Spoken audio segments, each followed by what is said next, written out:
사랑하는 영락교회 지체들에게 주 안에서 평화 인사를 전합니다. 오늘은 2023년 6월 1일 목요일입니다. 오늘의 묵상 본문은 역대하 14장 1절로 15절까지의 말씀입니다. 오늘 본문 말씀 14장 1절부터의 말씀은 이렇게 시작합니다. 아비야가 그의 조상들과 함께 누움에 다윗의 성에 장사되고 그의 아들 아사가 대신하여 왕이 되니 그의 시대에 그의 땅이 10년 동안 평안하니라. 아비야가 죽고 이제 아사가 왕이 되는 그런 아사의 치세의 시작이죠.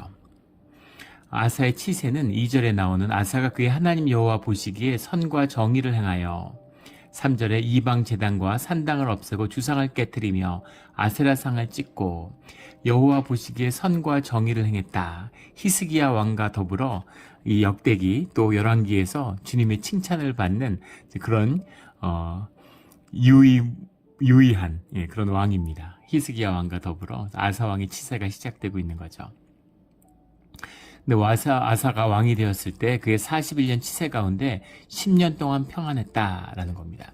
10년 동안 평안했는데 그 열왕기상 15장에 보면은 북이스라엘의 왕 바하사와 계속 전쟁이 있었다 이렇게 기록하고 있죠. 그러면 앞에 있는 평화는 무엇일까?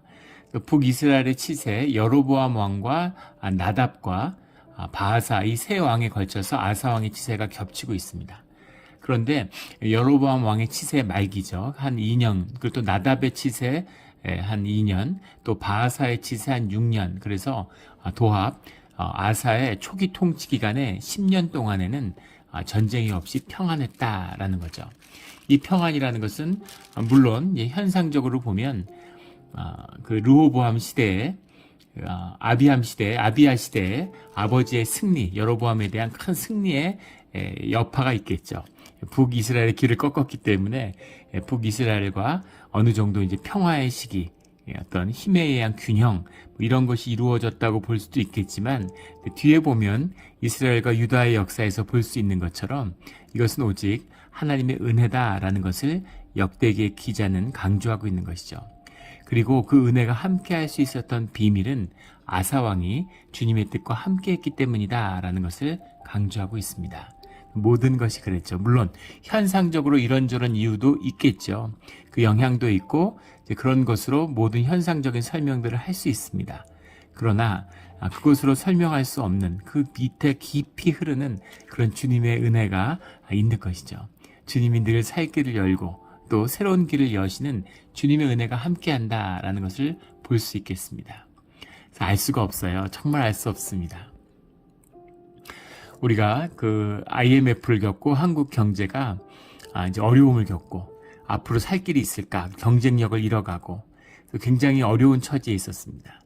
그런 한국이 이제 그 어려움에 있을 때 한국을 구출해주는 그런 한국 수출 때문에 먹고 살잖아요. 그 구출을 해준 시장은 중국의 부상이었죠. 중국 경제가 부상하면서 중간재 제품을 완성하기 위한 중간 제품들을 한국이 수출하면서 한국이 무역 수지를 많이 내고 이제까지 한 20년 잘 살았어요. 근데 중국이 사드 사태 이후에 또 미중 간의 갈등 가운데에서 계속 이제 경제 보복을 하고 한국의 모든 걸 다 끊고 있습니다. 뭐 한한령으로 대표되는 한국이 이제 굉장히 어려움을 겪고 있고 급기야는 대중국 무역도 적자가 나는 상황이죠. 그러면 앞으로는 어떡하나라는 근심이 깊지만 또 보면 작년에 한국의 최대 무역 흑자국이 이제 베트남이었다 그러죠. 베트남의 또 경제가 활성화되고 동남아시아에 또 많이 팔고 그리고 미국하고의 무역이 급증하고 있습니다. 흑자도 급증하고 있고 그래서 올해 내년에는 미국하고의 무역 규모가 다시 중국을 뛰어넘을 것이다. 지난 20년 동안 중국과의 무역이 한 절반 정도로 축소됐는데 급격히 미국과의 무역이 확대되고 있죠. 그래서 참 신기하구나. 그러니까 뭐 여러 가지 설명과 이유를 댈 수 있겠지만 근본적으로는 주님의 은혜가 아직 떠나지 않고 우리 대한민국을 주님이 쓰시는 또 한국의 교회를 아직 쓰시는 주님의 뜻이 있다 이렇게 믿습니다. 그 은혜가 아니고서는 설명할 수 없는 그런 여러 가지 길을 열어주시는 주님의 인도하심이 있는 것이죠. 미국도 마찬가지죠. 미국도 많은 어려움이 있고 여러 위기들이 많았지만 그때마다 참 기가 막히게 그 어려움들을 극복하고 이겨냈어요. 그것도 역시 미국을 들어 쓰시는 주님의 뜻이 있기 때문이다. 섭리 가운데 바라볼 수 있는 것이죠. 여기 10년 동안 평안하니라 이렇게 말씀하고 있습니다. 이 평안이 늘 우리와 함께하기를, 우리 교회 가운데 함께하기를 주의 이름으로 축원합니다. 평안하다라는 말이 이제 샤케타라는 말인데 오늘 평안이란 말이 굉장히 많이 나옵니다. 두 가지 의미가 있는데 7절 같은 데 보면 그들의 성읍을 그들의 사방에 평안을 주셨다 이런 말이 나오고 6절에 여호와께서 아사에게 평안을 주셨으므로 그 땅이 평안하여. 근데 이게 원문은 다른 단어를 다 평안으로 해석했어요. 원래 이렇게 번역을 하면 안 되는데 뜻은 뭐 크게 다르진 않습니다. 근데 그 밑에 나온 그 땅이 평안하여 10년 동안 평안하니라 라는 말은 샤케타흐라는 말이에요. 샤케타흐라는 말은 원 뜻은 조용하다라는 뜻, quiet, 조용하다. 시끄럽지 않고 조용했다 이제 이런 의미고 6절에 나오는 아사에게 평안을 주셨으므로 또 7절에 우리 사방에 평안을 주셨느니라 평안을 주셨다라고 할 때는 바이야나흐 헤니아흐라는 말 이런 말인데 이 말의 원형이 누아흐라는 말입니다. 누아흐라는 말은 영어는 rest 이렇게 번역을 했는데 유목민족이 정착하는 거예요. 기마민족, 유목민족이 떠돌아다니잖아요. 떠돌아다니다가 정주할 곳을 찾는 겁니다. 정주할 곳을 찾았다는 건 뭐예요? 이제 계속 정착해서 산다는 의미가 아니라 그곳에 이제 물이 풍성하고 목초지가 많고 한동안 머물 수 있는 그런 곳을 찾아다니는 거니까 그런 걸 찾았다는 건 이제 굉장히 은혜가 임하는 거죠. 감사하고 평안이 임하고 힘들지 않고 동물들은 풀어놓으면 되고 거기서 쉬면서 이 시간을 보낼 수 있는 이제 그것이 이 누아흐라는 말이죠. 그래서 헤니아흐, 바이니아흐 다 누아흐라는 말을 써왔는데 그런 평안함을 주셨다라는 거죠. 이 평안이 아사 시대 초기에 10년 동안 남유다에 임했다라는 겁니다. 3절에 이방 제단과 산당을 없애고 주상을 깨뜨리며 산당을 없애고 라고 되어 있는데 열왕기상 15장에 보면 산당을 이제 결국 없애지 못했죠. 그런데 산당을 없애려고 하는 마음은 있었다는 겁니다. 예루살렘에서 산당을 없애고 이걸 전국적으로 유다와 베냐민 지경의 모든 산당을 없애지는 못했지만 그래도 예루살렘에 있던 산당들은 없애고 그 산당들을 없애려는 그런 노력과 정성이 있었다라는 뜻이 들어있는 것이죠. 그런데 산당을 결국은 없애지 못했고 주상을 깨뜨리며 주상이라고 하는 것은 하마체우토라는 건데 하마체우토라는 건데 성스러운 돌 이런 겁니다. 이 어떤 정령이 담겨 있다고 믿기도 했고 그 고대 애니미즘 같은 게 있잖아요. 성스러운 돌. 우리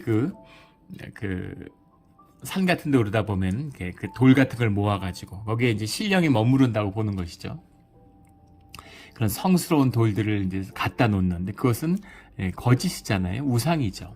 주상 같은 걸 세우면 안 됐는데 사람들의 종교적인 심성이 있으니까 이제 그런 걸 세웠다는 겁니다. 산당도 마찬가지죠. 산당에서 뒤에 가면 이 산당이라는 것이 크게 변질되지만 초기에 그 산당이라고 하는 것은 여호와께 제사하는 곳이었습니다. 그럼 결국 왜 산당은 이렇게 타락하고 말았는가 하는 것이 도전이 되는 것이죠.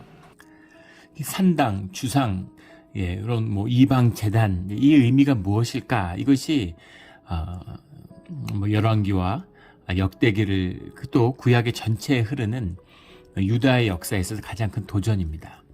이것이 종교와 신앙의 관계와 같은 것이죠. 우리가 신앙생활을 하지만 종교의 외투를 입고 있어요. 그런데 종교의 외투를 입는 것 자체가 물론 현상적인 거고 거짓인 것입니다. 그러나 그 자체가 원전히 부정되어야 할 전적으로 잘못되어 것이냐? 그렇지 않죠. 사실은 예루살렘의 성전도 마찬가지입니다. 주님이 안 계시면 그 모든 게 껍데기고 거짓이죠. 그렇다면 주님이 우리와 함께 한다는 의미가 무엇일까라는 겁니다. 예배를 드리는데 주님이 우리와 함께하고 계시고 우리가 하나 됐음을 주님 앞에 기뻐하는 게 예배죠.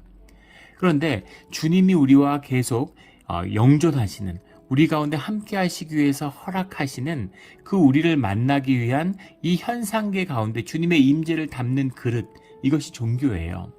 그 종교라고 하는 것은 그것이 진실된 신앙이 담길 때, 주님의 임재가 담길 때는 우리의 신앙을 담는 귀한 그릇이 되는 겁니다. 그런데 주님의 임재가 함께하지 않으시면, 주님이 우리와 함께하지 않으시고 우리의 신앙의 마음이 순전하지 못하다면 그건 아무것도 아닌 껍데기죠. 근데 문제는 그것이 하나님을 담는다고 하고 그것이 주님의 뜻이라고 하기 때문에 최악의 거짓이 되는 거죠. 최악이 되고 마는 것입니다. 이것이 종교의 문제인 거죠. 산당도 주상도 이방 제단도 좋은 뜻으로 시작했겠죠. 그러나 그것이 완전히 잘못된 부패한 것이 되고 말았다는 겁니다. 근데 이 의미가 유다 왕국, 이스라엘은 말할 것도 없고 전체 유다의 역사를 꿰뚫는 그런 중요한 것이 되고 있다라는 거죠. 오늘날도 마찬가지입니다. 막 종교적 열심이 있고, 종교라는 게 뭐예요? 종교라고 하는 것, 신앙이 사라지고 종교 행위가 됐다는 이야기는 내 에고가 주님 앞에서 다스려지지 않았다라는 얘기입니다. 내 에고를 십자가에 못 박고 주님의 뜻에 따라 순종하는 것이 신앙이에요. 순종의 훈련이 되지 않았고 내 에고가 살아있는데 종교를 추구하는 거죠. 그 종교의 의를 추구하면 정말 무시무시한 괴물이 됩니다. 짐승이 되고 말아요. 내가 만족하고 내 뜻에 맞추라는 거죠. 내가 원하는 대로 하라는 겁니다. 예배 순서고 예배 신거 시간이던 그 코로나가 지나고 나서 그 수요 예배 때문에 갈등을 겪는 교회들이 있다는 말을 들었어요. 제가 그 한 교회에 이제 오신 목사님하고 그런 상담도 해드렸는데, 그 수요 예배, 그 말 자체가 물론 잘못됐죠. 우리 수요 집회라는 표현을 쓰고 있는데, 예배라고 하는 건 물론 넓은 의미에서 우리의 삶이 다 예배지만, 예배라고 할 때는 안식의 개념이 들어있는 거죠. 그래서 주일날 드리는 공예배를 지칭하는 것이어야 됩니다. 근데 예배를 가정 예배, 이런 가족 예배 이렇게 쓰다 보니까 예배의 의미가 흐려진 거죠. 정식 명칭은 3일 기도회입니다. 새벽 기도회처럼 3일 저녁에 드리던 기도회, 또 금요 철야 기도회 이런 것도 있죠. 또 어느 때부턴가 거기에 예배란 이름이 붙어가지고 그게 형식화되고 종교화된 거죠. 율법화된 것입니다. 나오지도 않고 모이지도 않고 정성과 마음에 그런 기도회가 되지 못하는데, 새벽 기도회는 못 나오는데 수요 기도회는 드려라 이런 거잖아요. 이런 것이 산당의 예배인 거죠. 예루살렘에 오진 않으면서 예루살렘에 모이는 예배는 드리지 않는데 내가 가까운, 내가 편한, 나에게 유익한 내 마음대로 드리겠다. 아침이 좋으면 아침에 하고 저녁이 좋으면 저녁에 하고, 그 기준은 주님께 있는 것이 내게 있는 것이 아닙니다. 내가 원하는 대로 섬기는 하나님, 그게 신약이 말하는 발람의 무리들이죠. 구약이 말하는 벨리알입니다. 주님하고는 아무 상관없는 바리새인들, 사두개인들, 제사장들, 서기관들, 예수님 시대에 예수님이 오셨는데 예수님을 돌로 치려고 그러잖아요. 율법으로 정죄하고 시험하고, 도대체 뭘 믿고 무슨 종교 생활을 어떻게 한 겁니까? 결국은 내가 주인인 거죠. 나 대신 내 삶의 주인이 되신 분이 오니까 용서하지 못하는 겁니다. 이것이 종교의 본질이다라는 거죠. 이것이 산당과 이방 제단과 주상의 본질입니다. 이걸 보면 왜 이걸 끊지 못하는지 알 수 있죠. 돈과 주님을 겸하여 섬길 수 없다, 이렇게 예수님이 말씀하셨죠. 겸하여 섬기면 안 된다. 겸하여 섬기지 않도록 노력해라 라고 말씀하시지 않고 겸하여 섬길 수 없다고 말씀하셨습니다. 그래서 주님을 사랑하든가 돈을 사랑하든가 둘 중에 하나예요. 주님을 사랑하는 사람이 세상에 몇이나 되겠습니까? 세상이 아니지 교회 가운데 몇이나 될까요? 그걸 생각해 보시면 우리가 주님을 사랑한다고 하지만 돈을 못 끊는 것처럼 이 시대에 여호와의 제단에 제사를 드린다고 하면서 산당과 이방 제단과 주상을 못 끊는 거죠. 그렇게 이해하면 왜 유다의 역사 가운데, 이스라엘의 역사 가운데 계속 산당이 문제가 되는가라는 걸 볼 수 있는 겁니다. 이것을 온전히 끊고 이걸 끊을 수만 있으면 주님의 놀라운 역사가 우리 가운데 일어납니다.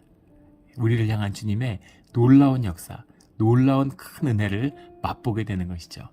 그 은혜를 맛보는 우리 모두와 교회가 되기를 주의 이름으로 축원합니다. 5절에 또 유다 성읍에서 산당과 태양상을 없애매 나라가 그 앞에서 평안함을 누리니라. 예. 이 평안함의 비밀이 뭐예요? 주님의 통치사시잖아요.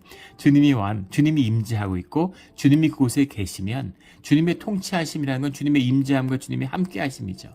그럼 모든 것에서 형통의 길이 열리는 것입니다. 평안이 있는 거죠. 평안한 거예요. 그래서 주님 앞에 회복되는 산당을 없앤다는 의미, 주상을 깨버렸다는 의미가 주님께 돌아왔다는 거죠. 주님을 모시고 주님과 함께하니까 평안이 있었다. 형통함이 있었다. 이런 이야기죠. 그 평안함을 아사의 때에 누렸다라는 겁니다. 이것이 우리 삶의 모든 것의 비밀입니다. 삶이 복잡해지고 막 어려운 일이 닥칠 때가 있어요.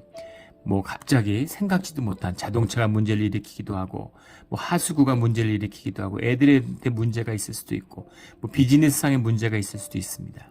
그런데 그 모든 문제의 중심에는 주님의 임재의 비밀이 있다라는 것이죠.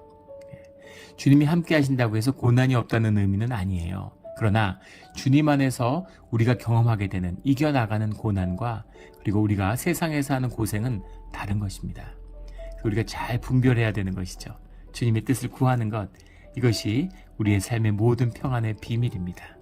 현상과 조건에 얽매이지 않고 삶의 본질을 바라보는 우리 모두가 되기를 주의 이름으로 축원합니다. 7절에 아사가 일찍 유다 사람들에게 이르되 우리가 하나님 여호와를 찾았으므로 이 땅이 아직 우리 앞에 있나니 우리가 이 성읍들을 건축하고 그 주위에 성곽과 망대와 문과 빗장을 만들자. 우리가 주를 찾았으므로, 주님을 찾았다라는 표현이 거듭 나오고 있는 거죠. 주님과 함께하길 원하고 주님과 함께하는 그런 평안함이 임했다라는 겁니다. 그런데 9절에 가면 구스 사람 세라가 그들을 치려하여 군사 100만 명과 병거 300대를 건드리고 마레사에 이르매. 이렇게 주님의 뜻이 이렇게 함께하는, 주님의 임재가 함께하고 나니까 큰 고난이 닥쳐옵니다. 늘 성경 가운데 흐르고 있는 섭리죠. 주님의 비밀입니다.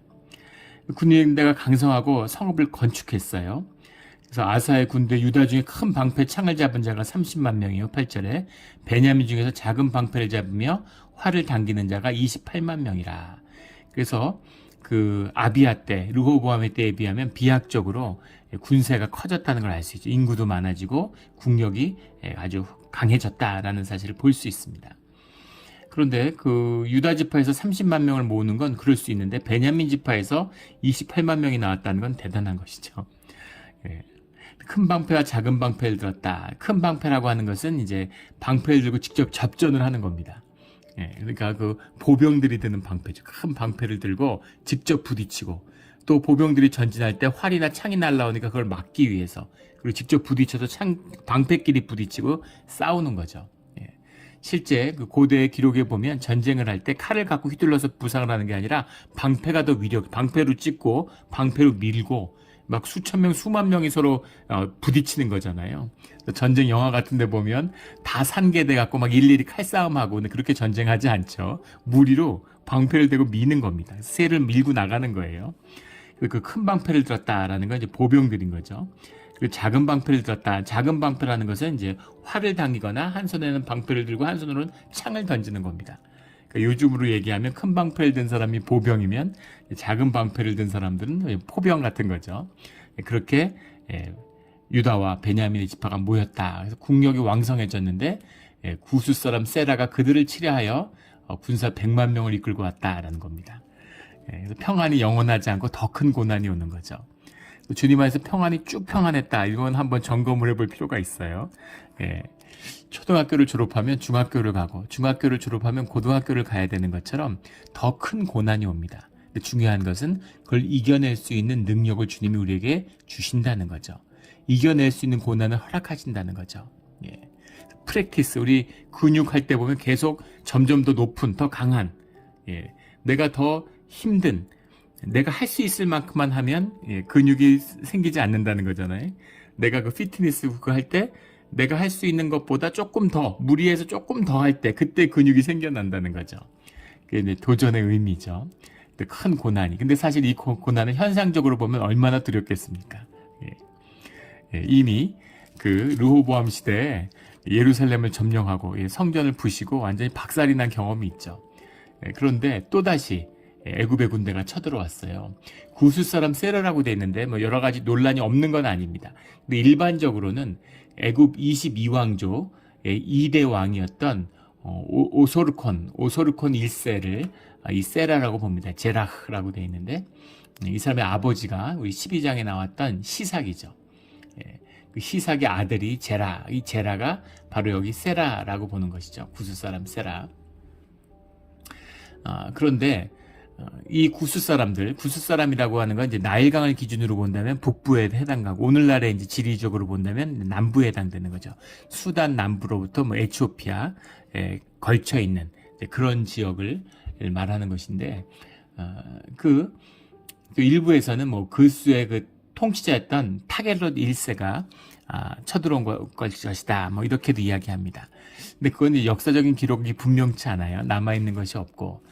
또 하나 문제는 애굽이 강대국이잖아요. 초강대국이죠. 요즘으로 하면 뭐 미국, 중국 이런 겁니다. 항상 이 나일강의 문명과 메소포타미아의 문명이 충돌하는 거죠. 팔레스타인에서. 지정학적인 팔레스타인의 위치죠. 우리 한반도처럼 해양 세력과 대륙 세력이 충돌하는 그 사이에 있는 것처럼 그런 의미죠. 그런데 만약에 이 구스 지역에 있는 누비아나 무슨 이런 에티오피아 지역에서 군대가 일어나서 그 팔레스타인으로 들어오려면 일단 애굽을 정복해야 되잖아요. 그래서 애굽을 거쳐서 들어와야 되는데 그게 쉬운 일이 아니죠. 그게 쉬운 일이 아닙니다. 그래서 그런 일들은 사실은 역사적으로 없었어요. 그런데 왜 이것을 22왕조로 보냐면 22왕조 사람들이 그 구스 사람, 누비아 사람들이 데려와서 세운 왕조가 22왕조이기 때문인 거죠. 시기적으로도 물론 겹치기 때문입니다. 그래서 이 구스 사람 세라가 군대를 이끌고 왔는데 군사 100만 명 어마어마한 군대죠. 진짜 100만인을 끌고 왔을까? 이런 여러 100만 명이면 음식은 어떻게 먹었을까? 이제 여러 가지 이제 이런 논란들이 있지만 100만이 의미하는 건 거대한 군대였다는 거죠. 거대한 군대. 단순히 한번 겁주거나 침략하는 게 아니라 완전히 상대방을 진멸하고 제압할 수 있는 그런 군세를 이끌고 왔다는 겁니다. 애굽을 팔레스타인이 유다가 싸워서 이길 수 있겠어요? 이스라엘도 떨어져 나가는 힘을 합쳐도 될까 말까 할 텐데 그런데 그런 아주 그 절체절명의 순간을 마주하고 있다는 겁니다. 그런데 11절에 아사가 그 하나님 여호와께 부르짖어 이르되 또다시 부르짖고 있죠. 여호와의 힘이 강한 자와 약한 자 사이에는 주밖에 도와줄 리가 없사오니 이 말에 대한 여러 해석이 분분해요. 이거 원문 그대로 해석한 겁니다. 힘이 강한 자와 약한 자 사이에는 주밖에 도와줄 리가 없다. 그러니까 힘이 강하다고 도와주는 것도 아니고 힘이 약하다고 도와주는 것도 아니고 힘의 강약의 문제도 아니고 오직 전쟁 가운데 승리를 이끌 수 있는 분은 주님밖에 없다. 이런 의미겠죠. 우리가 약해서 도와주는 것도 아니고 또 강해서 도와주는 것도 아니고 다만 이 전쟁 가운데 우리를 도와줄 수 있는 분은 주님밖에 없습니다. 라는 그 고백이죠. 우리 하나님 여호와여 우리를 도우소서. 우리가 주를 의지하오며 주의 이름을 의탁하옵고 이 많은 무리를 치러 왔나이다. 여호와여 주는 우리 하나님이오니 원하건대 사람이 주를 이기지 못하게 하옵소서. 이 현상적인 유한한 인간, 이 현상의 차원의 이 세계가 무한 차원의 주님, 본질적인 주님의 역사를 이기는 그런 현상이 되지 않게 해주십시오. 본질의 주님의 임재가, 주님의 뜻이 드러나는 그런 역사가 순간이 되게 해주십시오. 이런 이야기인 거죠. 그런 기도를 드리는 겁니다. 애굽에 비해서는 압도됐겠지만 뭐 지금 58만 명이에요. 지금 유다의 병사도 만만치 않죠. 근데 그래 한번 해보자 이랬으면 대재앙을 맞았을 수 있는데 주님께 의지하는 병력에 우리가 두 가지 측면을 다 보잖아요. 군대를 키우고 열심히 훈련시키고 성읍을 쌓고 할 수 있는 다 했지만 하지만 우리를 도울 수 있는 분, 전쟁을 승리로 이끌 수 있는 분은 주님밖에 없습니다. 주님 좀 도와주십시오 라고 주님께 간구하는 것이죠. 그럴 때 그것이 주님의 그 기도를 받아주시는 주님의 전쟁이 된다는 거죠. 주님의 싸움이 된다는 겁니다. 이 신비죠. 주님이 함께하는 비밀이에요. 이게 뭐 논리도 아니고 개념도 아닙니다. 이것을 이제 경험만 보는 게 무슨 의미인지 알죠. 나로선 최선을 다했는데 결국은 잘 되는 것은 다 주님의 뜻이었구나. 주님의 은혜일 뿐이구나. 음식점을 했어요. 음식점은 안 돼도 힘들고 잘 돼도 힘들다 그러죠. 손님이 많이 와도 그렇게 힘들 수가 없다는 거예요. 계속 손님들이 오니까 일이 얼마나 많아요. 그런데 그렇게 해서 장사가 잘 되는데 정말 왜 이렇게 잘 되는지 알 수 없는데 지나고 보니까 다 주님의 은혜였구나. 내가 고생 안 한 게 아니죠. 내 열심이 없었던 거 아니고 내 계획이 없었던 거 아닙니다. 그러나 그 모든 것이 합력해서 선을 이룰 수 있었던 것은 오직 주님의 은혜구나라는 것을 보게 되는 것이죠. 이게 주님의 은혜입니다. 13절에 아사와 그와 함께한 백성이 구스 사람들을 추격하여 그랄까지 이르매 이에 구스 사람들이 엎드러지고 살아남은 자가 없었으니 이는 여호와 앞에서와 그의 군대 앞에서 패망하였음이라. 노력한 물건이 매우 많았더라. 100만 명이 진군에 왔는데 얼마나 그 군사 물자가 많았겠습니까? 그걸 다 뺏었다는 거죠. 그의 군대 앞에서에 대해서 여러 주석이 있어요. 천군 천사가 하늘에서 내려왔다 뭐 이런 해석도 있고 전통적인 해석이죠. 그리고 아사의 군대를 쓴 것이다 뭐 이런 해석도 있습니다. 근데 뭐 천군 천사를 갖고 내려오실 수도 있겠죠. 그러나 아사의 군대를 썼다고 해서 달라질 건 없습니다. 승리를 이끄는 것은 주님이시기 때문인 거죠. 주님이 큰 승리를 그랄까지 갔다라는 것, 팔레스타인 땅에 그랄 지역을 점령한 거죠.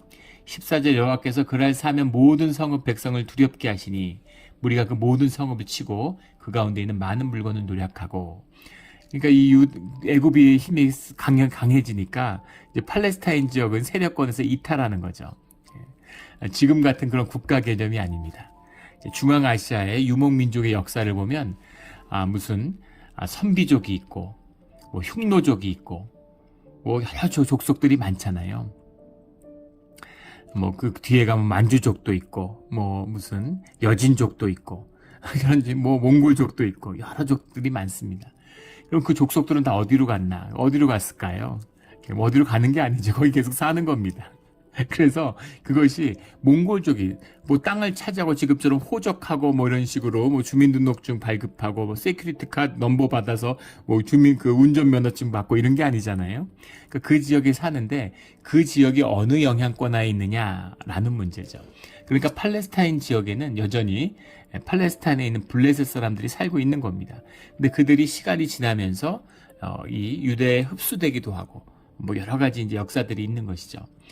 그래서 이 다시 회복되고 있던 블레셋의 세력을 다시 한번 진압하는, 다시 한번 다윗의 권력이 남쪽 지역에서 회복되는 그런 역사가 있었다라는 거죠. 큰 승리를 거두게 됩니다. 그런데 우리가 이 승리 가운데서 하나 봐야 할, 르호보암은 졌는데 아산 이겼구나. 주님의 은혜로. 그 이상이죠. 왜냐하면 이 사건이 굉장히 중요한 사건은 아사의 통치에 초기에 있었던 그런 큰 전쟁의 승리에서 끝나는 것이 아니라 이것이 팔레스타인 지역 역사 가운데서 애굽의 영향력을 끊어내는 결정적인 사건이 된다는 겁니다. 물론 애굽의 내부적인 문제도 있고 여러 이제 왕조적인 문제도 있겠지만 200년이 지나도록 애굽이 팔레스타인 지역에 영향력을 행사하고 올라오는 일이 이 사건으로 차단이 되고 끝이 난다는 거예요. 놀라운 역사죠. 놀라운 은혜입니다. 이런 큰 승리, 우리는 보지 못하지만 현상의 눈으로 보면 작은 것이지만 메이플라워를 타고서 퓨리탄들이 예배의 자유를 찾아서 신대륙을 찾아왔죠. 현상적으로 보면 어려운 과정이었어. 우여곡절이 많고 뭐 네덜란드로 갔다가 또 오다가 뭐 배 안에서 사람들이 많이 죽고 첫 해에 도착했는데 주님이 약속하신 땅이라고 믿고 왔는데 많은 특히 아이들이 많이 죽었습니다. 많은 사람들이 죽고 그리고 이제 첫 해에 놀랍게도 첫 추수한 것으로 자기들 먹을 것도 없었어요. 그때 이제 인디안들이 옥수수하고 그 터키를 이제 고기를 갖다 준 거잖아요. 그게 우리 추수감사절의 이제 시작이지 않습니까? 근데 그 감사의 예배, 한없이 소박하고 작은 이제 그런 것이었지만 그것이 미국의 역사를 열어 제친 것입니다. 주님이 함께 하시는, 주님이 받으시는 예배가 됐기 때문이죠. 마틴 루터의 죽음. 마틴 루터가 그때 미국의 흑인들이 각성을 하고 막 그 어떤 폭력 혁명, 또 회교, 이슬람으로 귀의하는 것도 많았고, 말콤 X 같은 무력 투쟁을 주장하는 그런 것이 중심이 됐다면 미국 역사도 절단났을 겁니다. 미국 국가도.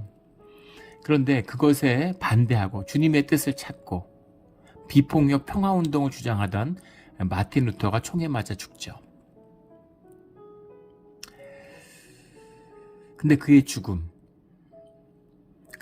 이후에 놀랍게도 그 100여 년간, 남북전쟁을 하고도 100여 년간 계속되던, 끊임없이 지속되던 온갖 차별, 적어도 법적이나 문서적인 그 모든 차별이 다 3일 만에 소멸되고 맙니다.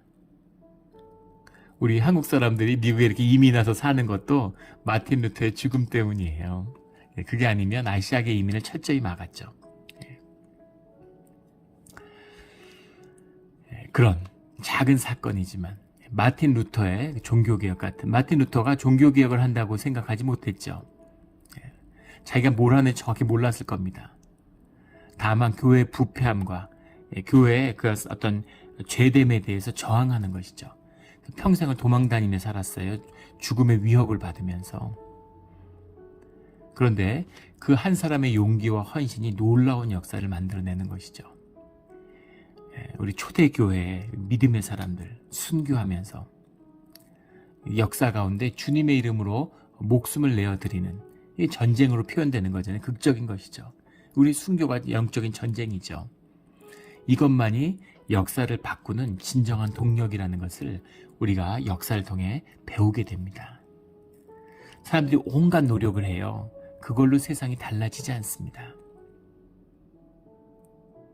그걸로 세상이 달라지지 않아요. 갈등하고 투쟁하고 싸운다고 세상이 좋아지면 진짜 좋아졌겠죠. 맨날 싸우는데. 그런 걸로 세상이 좋아지지 않습니다. 주님과 함께하는 예배자로서 주님께 드려지는 그 예배를 주님이 받으실 때, 주님이 움직이실 때 역사의 진정한 변화가 일어나는 것이죠. 이것이 역사의 비밀이고 주님의 임재의 비밀입니다. 이 사건들, 그냥 읽다 보면 그냥 작은 사건처럼 지나가는 수없이 있었던 전쟁 가운데 하나겠지만, 같이 보이지만 사실은 이 전쟁은 유다의 운명을 바꾸는 그런 아주 의미 있는 중요한 사건이었다라는 거죠. 물론 아사도 모르고 그때 유다 사람 누구도 모를 겁니다. 아마 내년에 또 쳐들어오면 어떡하나, 한 10년 있다 또 쳐들어오면 어떡하나 두려워했겠죠.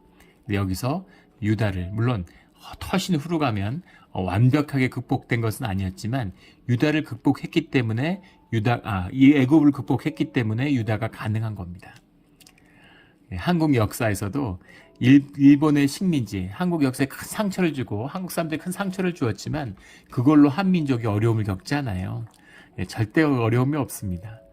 근데 우리 한사군, 한나라가 고조선을 무너뜨렸던 한사군 같은 경우는 한국 민족 자체의 존폐의 기로에 몰렸던 그런 사건이죠.